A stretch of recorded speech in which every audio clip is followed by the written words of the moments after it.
মার্কেটে যা ভিড় কি আর হোলি শপিং করব, তাও বেরিয়ে পড়েছিলাম। হ্যালো এভরিওয়ান, আমার নাম জ্যোতি আর আপনাদের সবাইকে স্বাগত জানাই আমার নতুন মিনি ব্লগ। তো আমি আজকে রেডি হয়ে গেছিলাম হোলির জন্য শপিং করতে যাব। তাই আমার জন্য নয়, কিন্তু আমার মেয়ের জন্য তো কিছু না কিছু নিতেই হবে, তাই বেরিয়ে পড়েছি আমি আমার বরের সাথে। আর দেখো, এইটা হচ্ছে আমার আউটফিট আজকে, যেটা আমি মিশোর থেকে নিয়েছি। কারো যদি ভালো লাগে তাহলে লিঙ্কের জন্য কমেন্ট করো, আমি লিঙ্কে দিয়ে দেবো।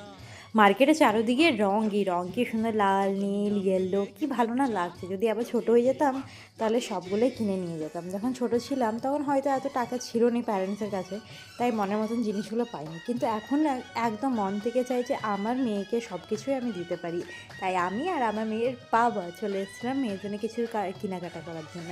ওখানে কেনাকাটা কমপ্লিট হওয়ার পরে আমরা চলে গেছিলাম মিষ্টি নিতে। হোলি আর মিষ্টি খাবো না তা হয়? মিষ্টি তো রোজই খাওয়াই, কিন্তু এখানে মিষ্টিগুলো খুব ভালো, তাই আমরা নিতে চলে এসেছি। ওখানেই দেখলাম ঠান্ডা ঠান্ডা রসমালাই, আর আমি তো ভাই রসমালাই লাভার, তাই রসমালাই নিয়ে বসে গেছে। আমি আর আমার বর খেলাম।